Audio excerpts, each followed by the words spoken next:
Hey, everybody. Welcome. It is Thursday night. Welcome to the Cantina Happy Hour right here on Feast of Fandoms. Glad you joined us. Pull up a chair, grab yourself a drink. Let's talk about some Star Wars. I am your host, David. With me, as always, are my co-hosts, Debbie. Debbie, how are you this evening? All right. Just that bad, huh? Mm. It's Thursday. Tomorrow's Friday. It's good. It's happy. Move on. All right. Move along. Also with us tonight is Andrew. How are you, sir? Doing pretty good. Oh, I forgot to mention, Debbie, it was in the 80s today. Yes, it actually was quite warm today. Samuel Shut wore up, both shorts. of you. It was quite Samuel wore sweaty. shorts to school, so. Yeah, and there was no breeze at all, so it was quite hot. Also with us tonight is Cam from Cam and Focus. How are you, sir? I'm doing okay. Yeah, that's about it. I'm kind of in the same boat as Debbie. It's been a long week, and ready for it to be over. Amen. I am too, and I've been having back issues this week, and it's just not. Yeah, it's not been fun. It's not been fun, but we did get to see some Star Wars this week. So, before we get into that, because we got a 3-episode arc to go over, a really good one too. But before we do, we had some information on Sam Witwer and since we have Maul Shadow Lord coming up.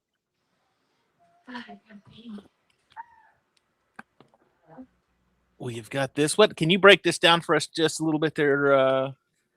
Yeah, Andrew? so basically he had an interview with Star Wars Insider about kind of deep diving into Maul Shadow Lord.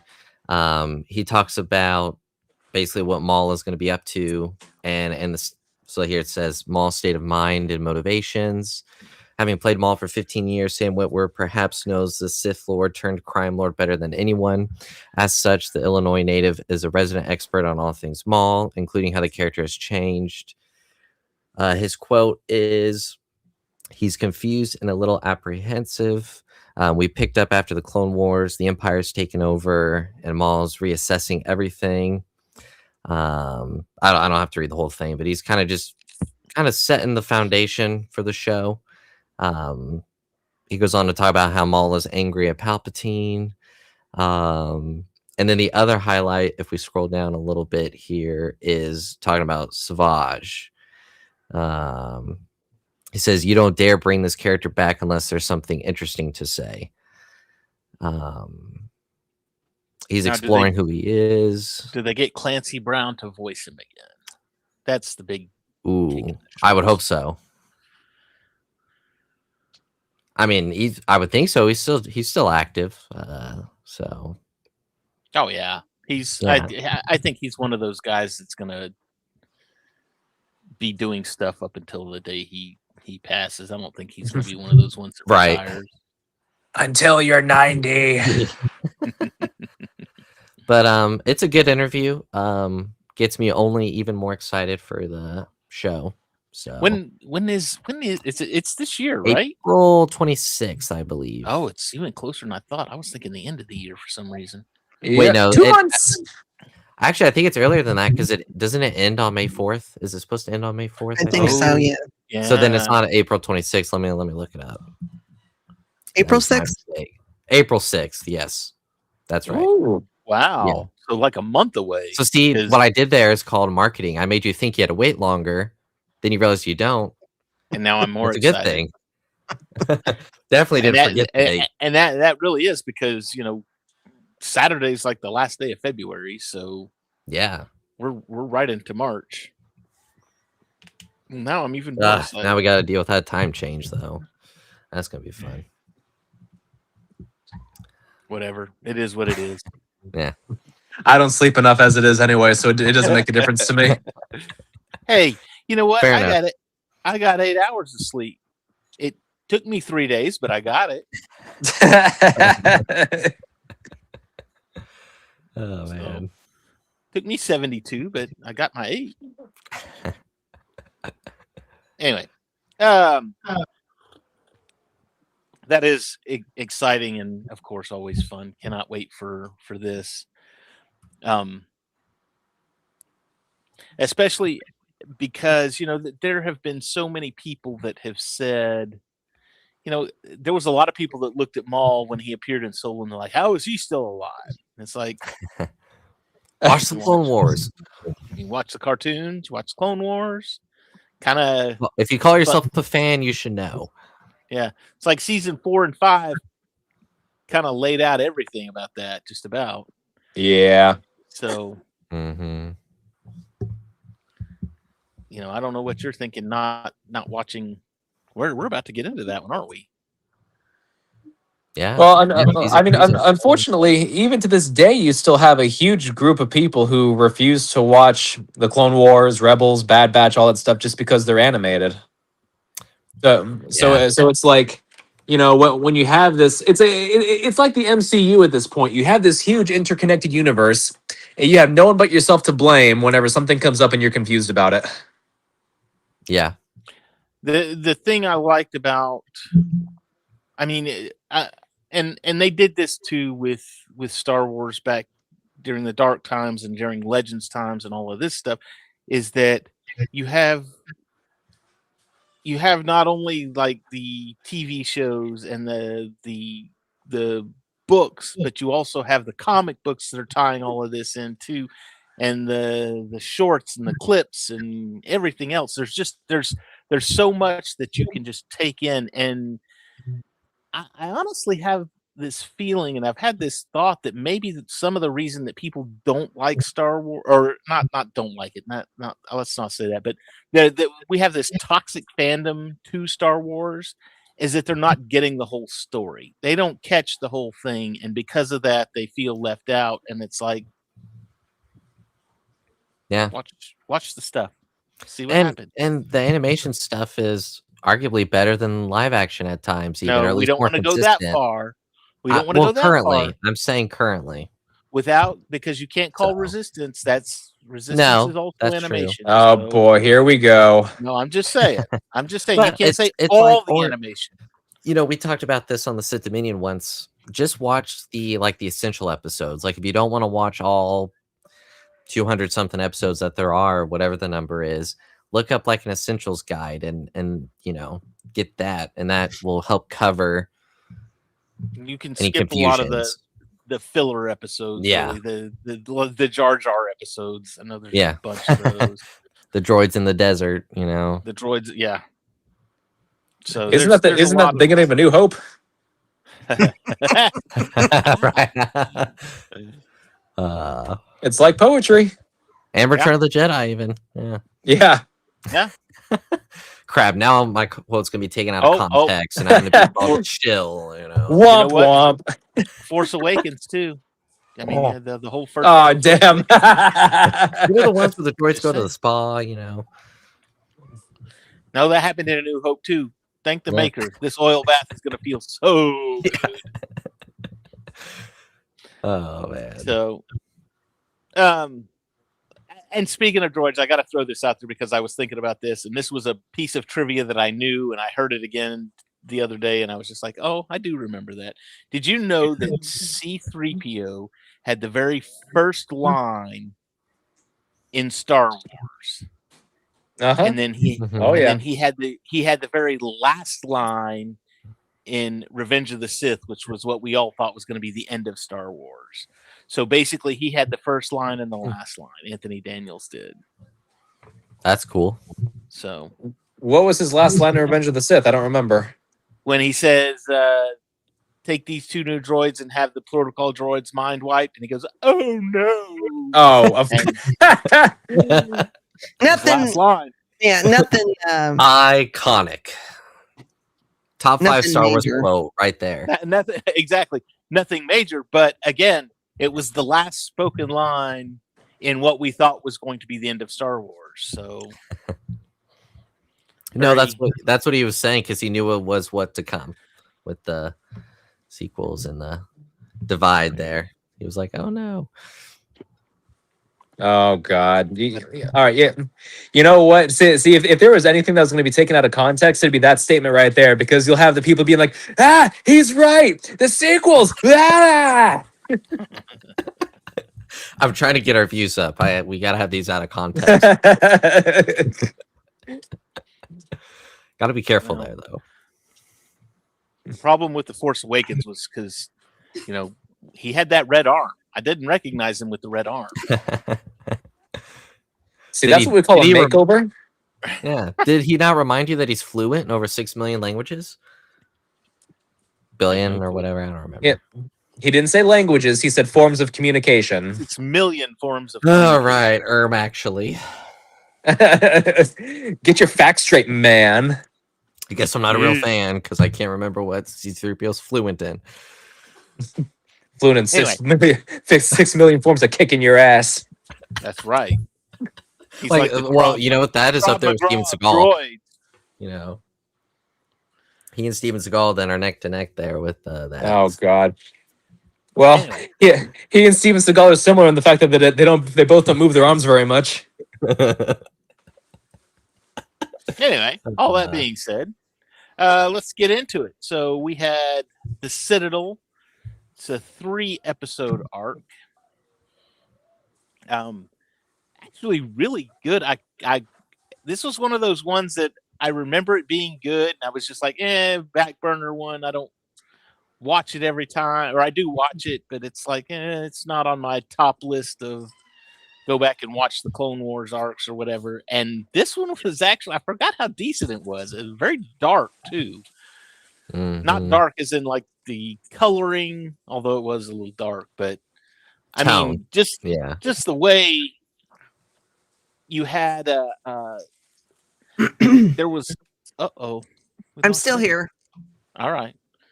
There goes Andrew. I'm not leaving you people. I'm still here. I was the only one on for a minute. No, but we had a lot of people, or we had some interesting ways that the clones died in this one, and it was really kind of brutal. So, especially the first one when he I forgot his name, but he like falls off the cliff thing into the electric into field. the mine. Like, dang. Yeah, I was like, dang. That's intense for a kid show. They're escaping the tunnels, and he says, "Get out of the way! You're gonna get cut in half." And then, right as it closes, you see another one sitting there, and it's like, "Oh, I know just what happened to him." Of course, they're not going to show it on a kid's show, but it was heavily implied, especially when they crawled out and he said, "We lost one." It's like, yeah, you think? You made one into two, sir. You have gained one. Well, not the legs; they kept falling. So. Oh yeah, well, but anyway, but yeah, really that, and then of course the God, I had his name looked up. The prisoner, the warden of the prison, I guess. Gosh, I had his name looked up because Sabak, something like that. Yeah, something like that. Sobek. Sobek. That was it. And because I was looking him up because I was like, I know that voice somewhere.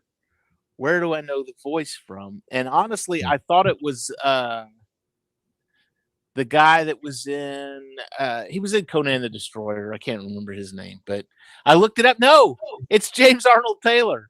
James Arnold Taylor was doing his voice.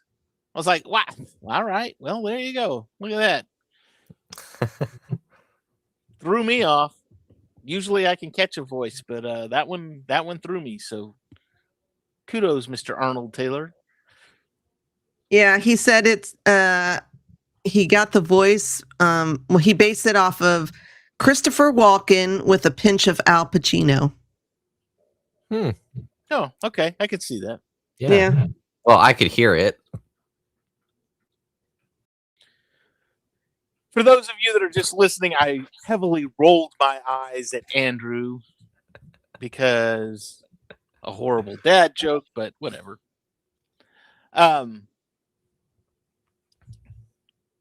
But and the premise of the episodes, it's 3 episodes, and like I said, they were all real good. the premise was really good. This was it was hyperspace routes, or again, looking for different hyperspace routes. One of the Jedi has the information about the routes and where they are, and he is, of course, Tarkin has to have the other half. Well, we don't find that out yet. We find that out that's later. True. But he's of course captured, and now it's like, okay, we've got to go rescue him. And then it's Anakin and Obi-Wan and a group of clones, and here comes another reason to hate Ahsoka. I watched this one and I was just like, God, this is one of the reasons. This is why I didn't like her. And still to this day, this was a Karen moment for Ahsoka. I'm sorry, Debbie, I had to bring Karen up, but this was one of those ones that's like, are you stupid? Just stay out. There's a reason that they're having you sit out. Take that reason. I don't get why people are like, oh, well, I need to be there. I need to be in the thick of. No, you don't. If he says you need to be in the thick of things, or you don't need to be in the thick of things, then guess what? You don't need to be in the thick of things. And then there's going to be all these haters that are going to come out and say, well, if she wasn't there, they wouldn't have been able to get in because she wouldn't have been able to climb down the vent, blah, blah, blah, blah, blah, blah, blah, blah, blah. And I'm like, they would have found another way. Anakin is very good at improvising things. So there would have been another way of getting in. I don't know what it would have been, but they would have figured it out. Yeah. Yeah. That was really kind of the point of the whole, all three of these episodes was, it's like not everything goes to plan all the time, and you've got to be ready to kind of improvise, throw in and change things up. So yeah, I thought that was funny. That was like it's like she's like a kid, and it's like when your parents tell you no, you can't come, and then all of a sudden you want to come, and she throws in the that Master Plo Koon told her the plan, but she keeps like, Anakin says 2 separate times, I think, he's like, if Master Plo Koon told you the plan, you would have known. You would have known that already. Yeah. Yeah. And she's just, I don't know. It's one of those things where it's like, she said, she mentioned something about, well, Anakin, you don't follow the rules and blah, blah, blah, blah, blah. And Anakin was like, yeah. And to me, Anakin's like, yeah, I don't follow the rules, but I don't lie about it either. Here you've got Ahsoka, and she's like, oh yeah, Master Plo sent me. And it's like, Anakin wouldn't have done that. He would have been like, no, you needed me. I'm here. Deal with it. So, I mean, to me, there's a difference between bending the rules or breaking the rules, and well, it's like what Limp Bizkit said. It's all about the he said, she said bullshit. Yeah. And what's she gonna do if Anakin goes to Plo Koon and mentions that Ahsoka says this, and then he's like, "No, I didn't. You're digging yourself a hole." Yeah. And even with the mission going successful, he did at the end. He went and said, "Hey, I guess I did tell her to go." Ha ha ha ha ha. And it's like, Scarif-san, hi Scarif. And yes, Andrew's plant is healthy. All 4 of them over there are. You can't see some of them, but I was on a different screen. I didn't see the chat pop up. I apologize for that. But yeah, it's again, this was, and especially the whole carbonite thing. And hey, Ahsoka, do I have carbonite sickness, or is Ahsoka here now? And it's like, yeah. Hey, you know what? That respect to Obi-Wan for the dad joke there. I thought it was great. Yeah, I guess. And even Anakin was like, he kind of caught himself too, because she was like, "Hey," he was like, "Hey, Snips," and she was like, "Hey, Master," and then he was like, "Wait a minute. You're not supposed to be here. What's the you doing here?" And she gets off on the technicality. You were already in carbon frozen. Yeah. Sure.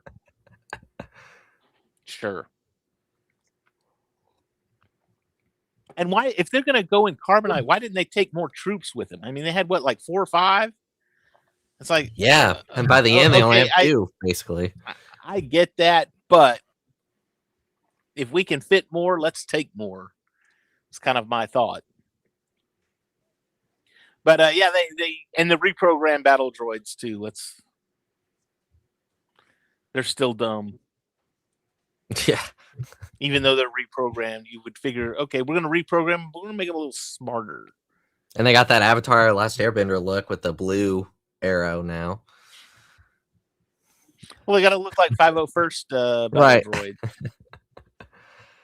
Yeah. So, and all of them devotedly loyal to R2. Commander D2. So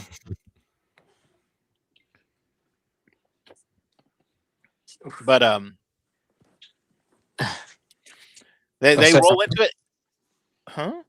Oh, sorry. I was going to say, sorry, I'm being quiet. I was juggling back and forth between doing this and putting the baby to sleep. So I'm back now. You're good. Well, chloroform works. Just saying. See, it does, but it also leaves chemical burns around the mouth. So, that's evidence. Whiskey. Okay. Oh, yeah, that too. I do have quite a bit of that. A couple of drops Give of her a little whiskey. hot toddy. He doesn't want to have to give her another bath. You know. Well, I gave her an oatmeal bath, and so I had to pay a little closer attention to her. Her eczema is flaring really bad, so I kind of have to take extra steps. Oh gosh. Gotcha.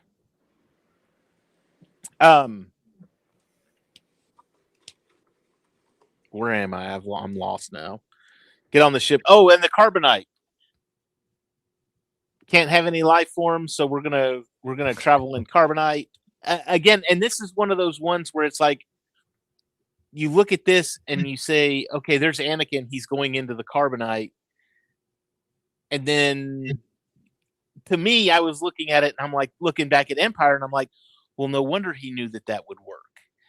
And then I was thinking, and I was like, huh. He even says this facility is crude, but it should be adequate to freeze him.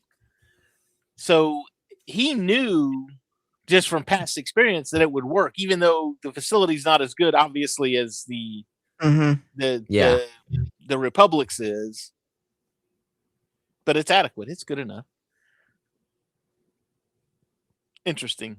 It's like poetry.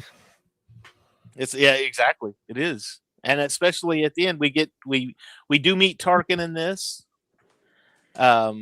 He's Captain Tarkin at the time. And of course, we have to keep him alive because he has half of the routes, and the other guy has the other half. And he comes off as a jerk, but well, he has to. He's always a jerk. Well, yeah, right. He has exactly. To. You gotta let him come off like that because that's he the way he stays a is. jerk. Yeah. Well, even when Kenobi says that they should split up, have one team create a diversion, let the other one, so that the information is not together, Tarkin is like, no, I think there's strength in numbers, and Kenobi's like, no, and he just keeps butting heads, and then Anakin's like, let's. Well, with thinking like that, you wonder how he got to be a Moff. Right. Well, I took it as maybe he's doing it to sabotage. Yeah. I don't think he was doing to sabotage. I think that he knew. I think he's more of a and it's really shelled out in A New Hope, to where he says, this.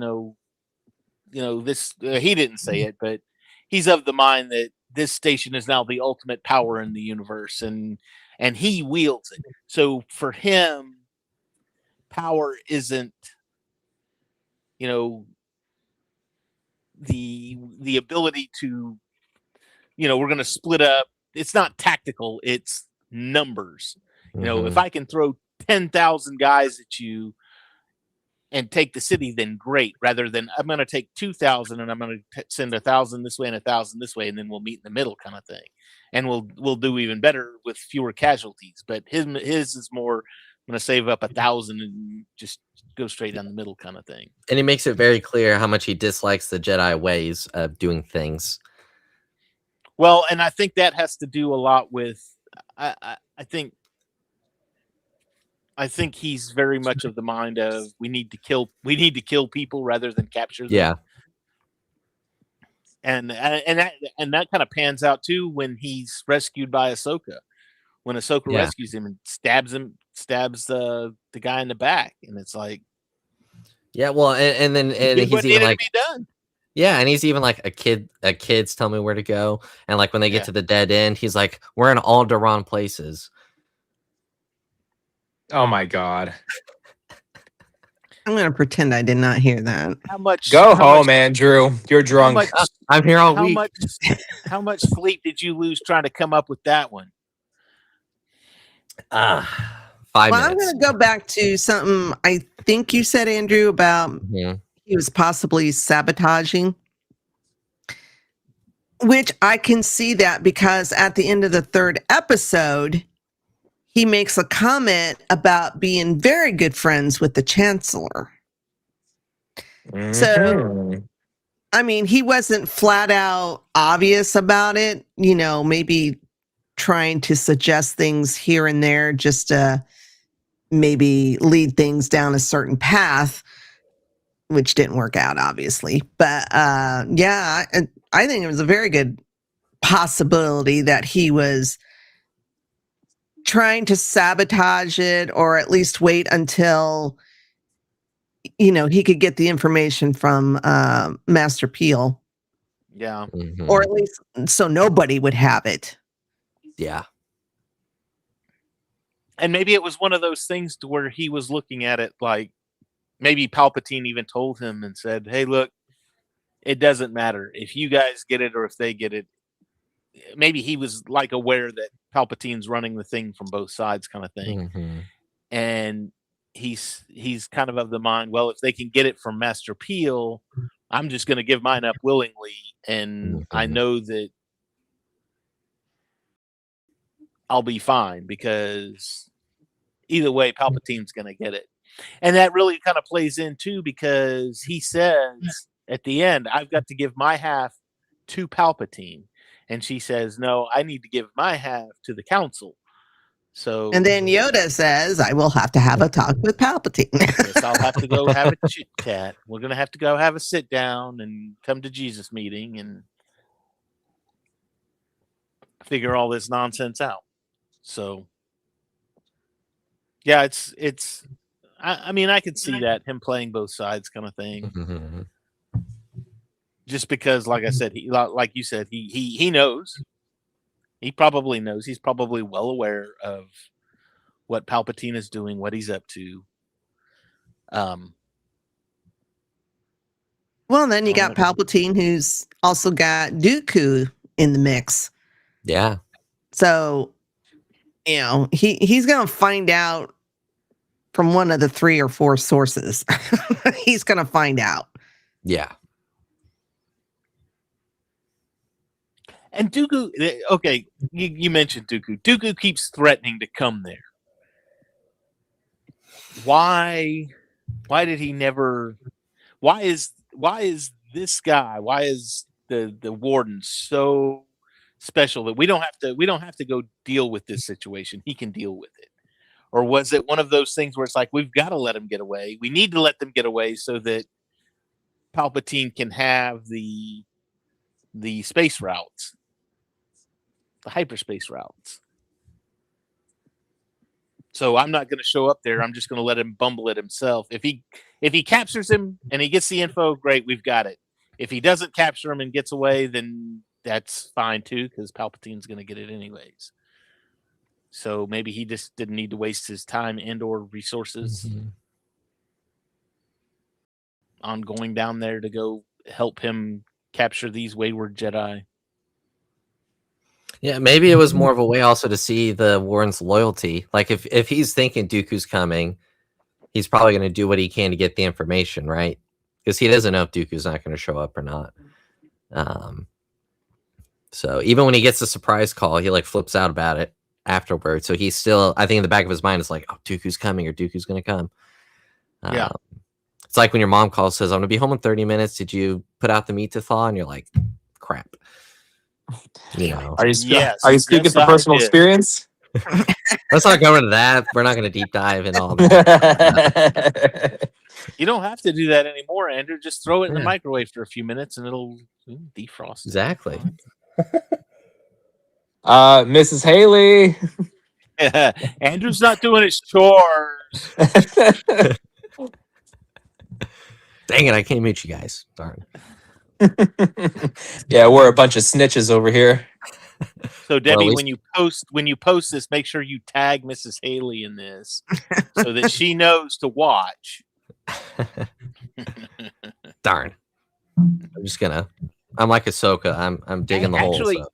you know what, Andrew? She popped up on my Facebook on my suggested friends.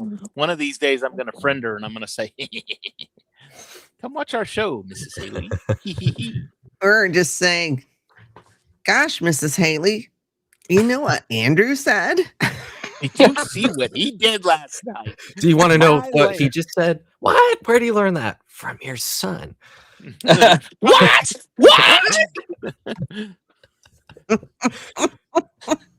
Darn. What did I do, Mom? What did I do?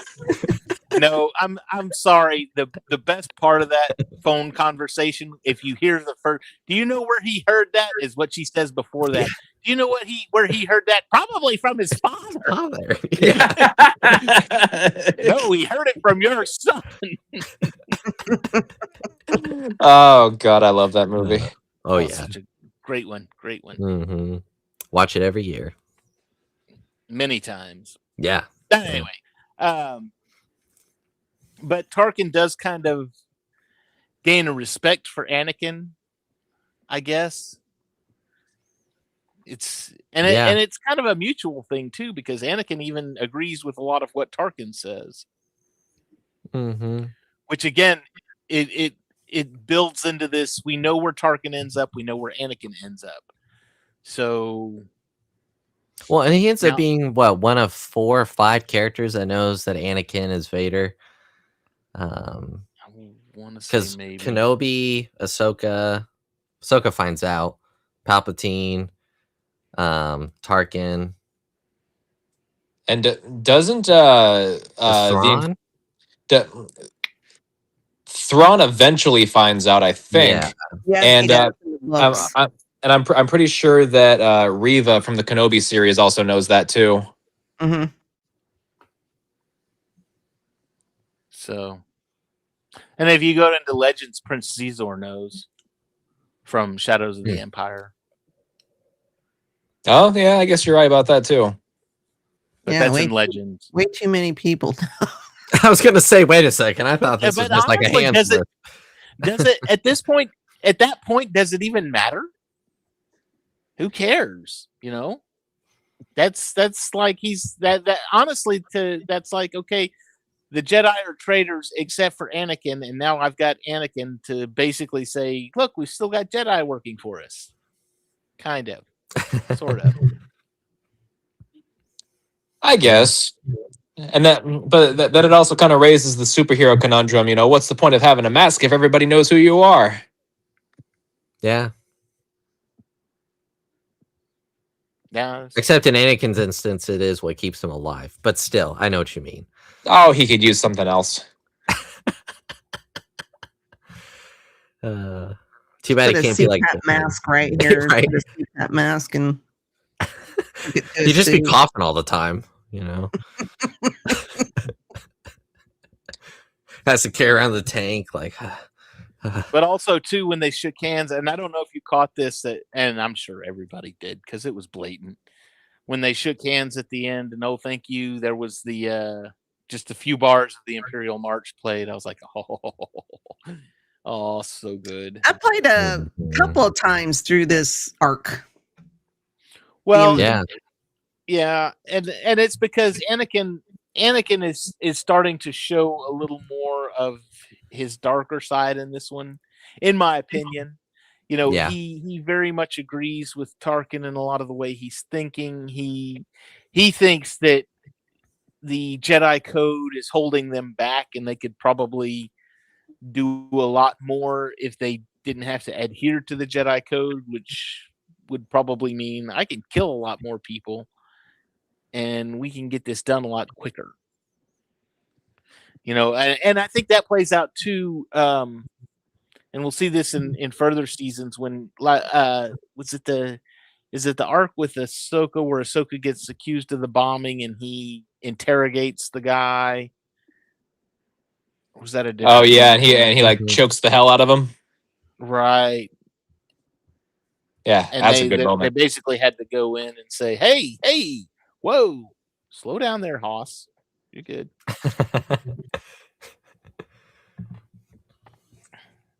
So Yeah, it that was definitely. like good cop, bad cop, and then evil cop.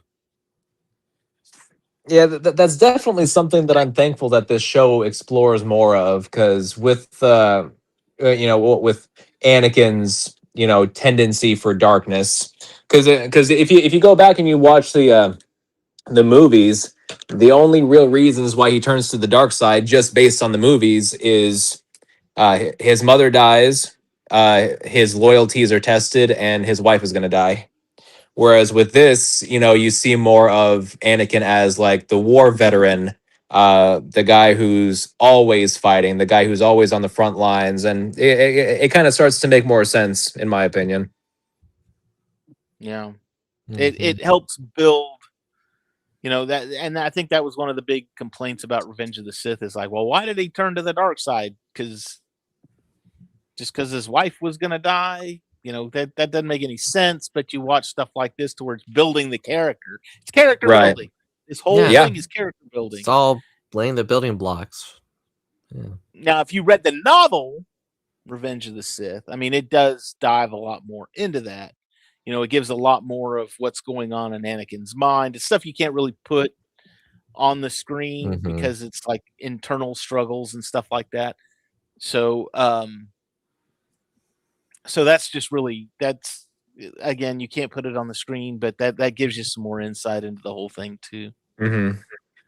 So Anakin's turn basically, and a lot of this hashes out. Yeah. There's a lot of lighthearted moments. You get a lot more of the building of the relationship between Anakin and Obi-Wan. The brotherhood that exists between them. So that is able to hash out. This is why, folks, this is why you need to watch the animated stuff, because it really hashes the story out. And for those of you that look at it and say, oh, there's plot holes. No, there's no plot holes. You're just not watching everything. Watch everything and then you'll be fine. Yeah. So, Watching it fully fleshed out. My commentary for the Star Wars fans out there. so I have a question. Sure. When the prequels came out, there was a lot of people who outright hated all of them. And of course, now it's like, they're masterpieces. But do you think that's because of everything that, like you said, character building and world building in Clone Wars? Do you think that helped? Oh, absolutely. Yeah. I think if they would do some more stuff with the sequel trilogy, and I don't mean Resistance because that was hot garbage, but if they did some stuff with the sequel trilogy, that they would probably, and they do a lot of stuff with the sequel, I think, in like the comic books and stuff, because you've got the Kylo Ren comic that have come out, the Knights of Ren and all that other stuff.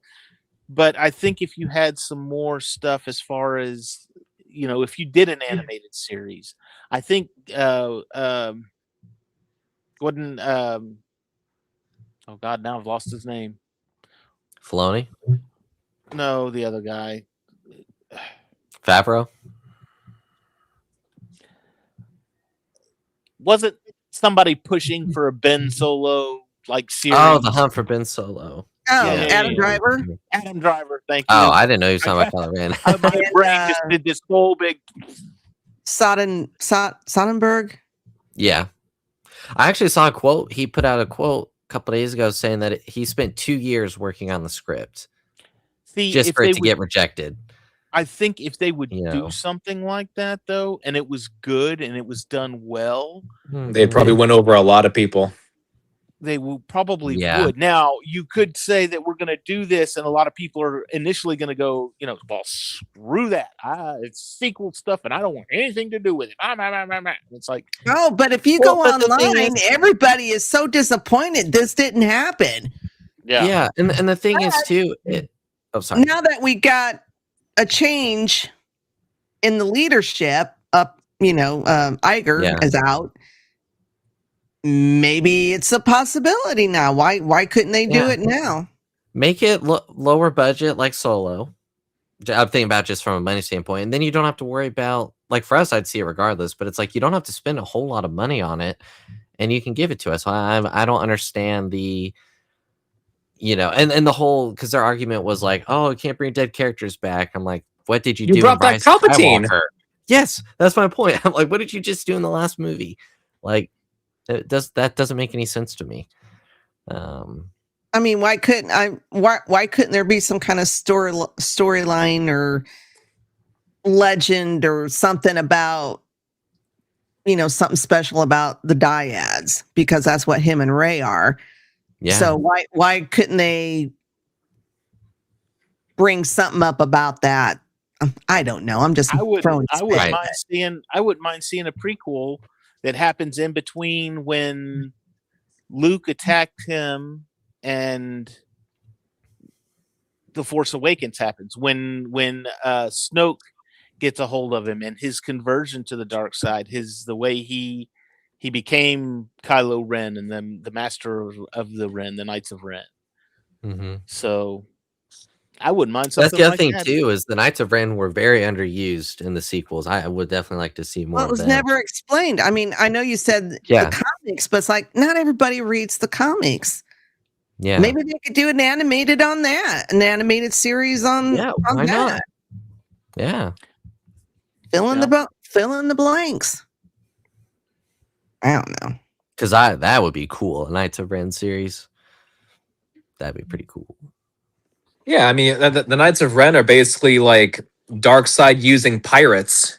I mean, that's potential for gold right there. The money would print itself. Literally, they would find the gold. Oh, Andrew. Andrew.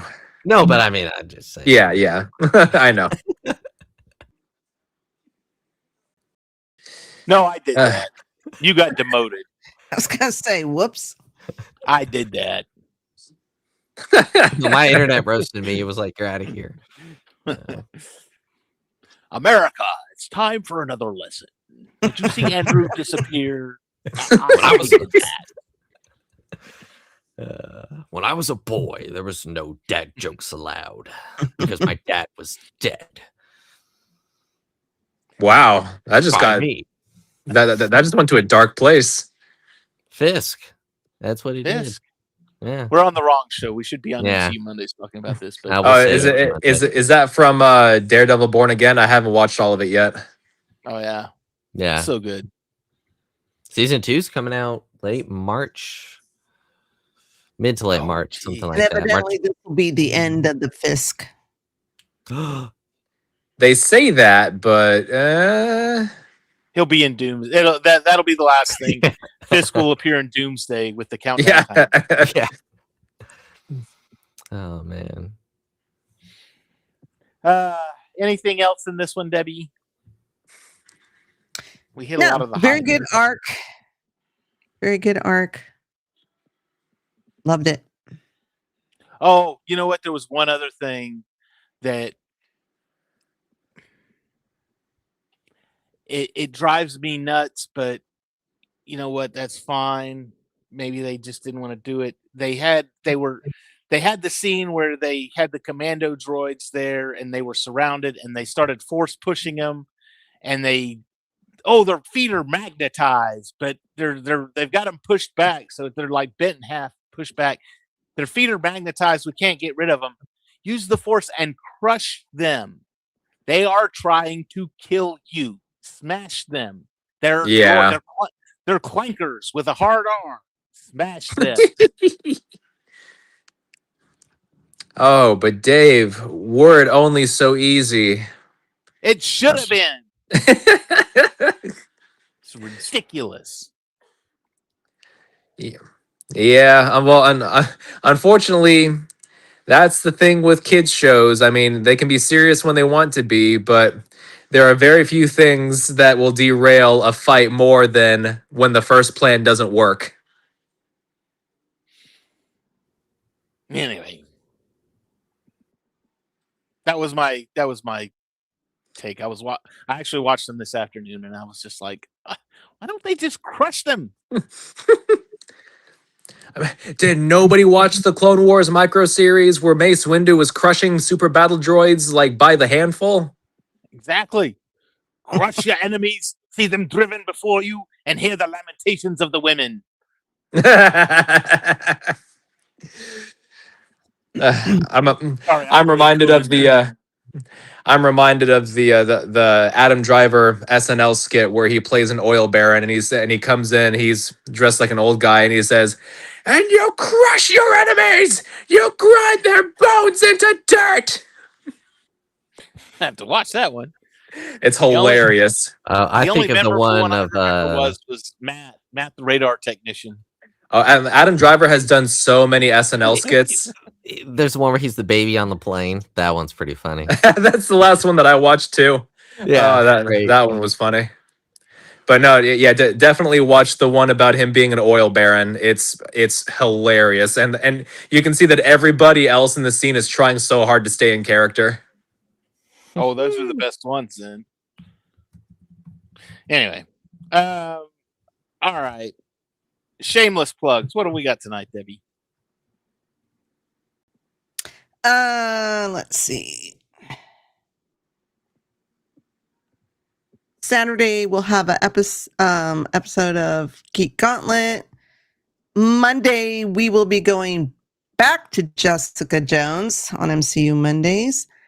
I have not heard anything on the Sith Dominion. I just looked at, they don't have anything scheduled yet. Let's see. Wednesdays we'll have War of the Stars. And is the Battlestar Galactica every Sunday? I'm not sure. They have been for the last 2 episodes, but I think it's bi-weekly. I think is the plan. Yeah. Well, they have at least 2 episodes up right now, Battlestar Galactica. So go check that out. And that's on Sundays. I will. I need to.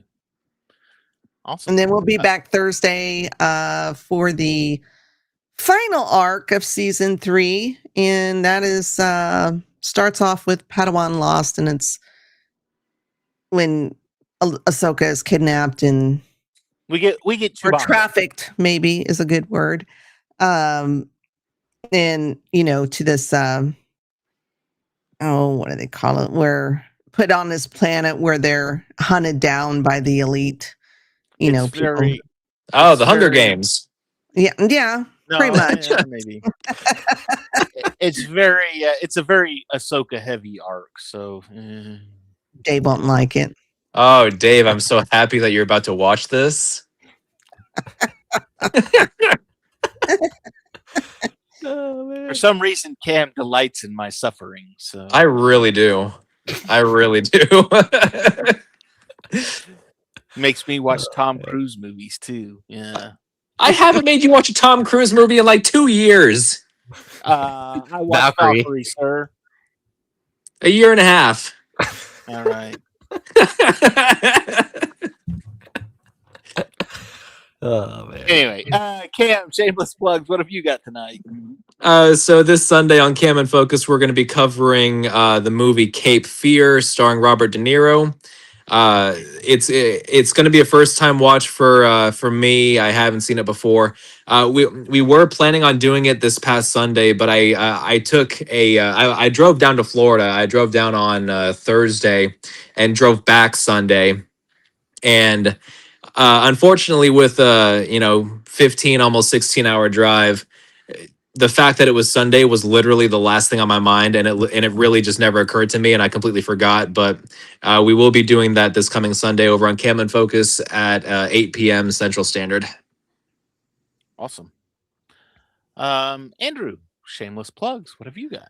Yeah, this Saturday on the Dingus Den, we will be continuing our Smallville reviews with episodes 5 and 6 from season 2. So yeah, Very fun. Season 2. Awesome. I need to look up the episode titles at some point, but yeah, You should probably watch the episodes at some point too. I will tomorrow, actually. Yeah. All right. Oh yeah, I forgot you don't do anything all day. He goes to school. Just saying. How many hours are you going to be at school tomorrow? How many classes you got tomorrow? Well, I do it online, so. Oh, you told on yourself. Wait, oops. Oh, I've got four I have to go classes from tomorrow. down here to here, and so he goes to school in his pajamas. no, I get dressed. Oh man, when I was taking online classes, yeah, you bet I was in my pajamas. I can't do the pajamas because then I won't concentrate. Getting dressed helps me. I don't know. Wait till you're older. It's not going to make a difference anymore at that point. Yeah, you'll be like, screw it. Andrew, you honestly think I'm dressed from the waist down right now? No. I'll take your word for it. I'm in my pajamas, Debbie. I don't have my regular going out clothes on. You know what? I don't wear Okay. pajamas. I wear lounge clothes.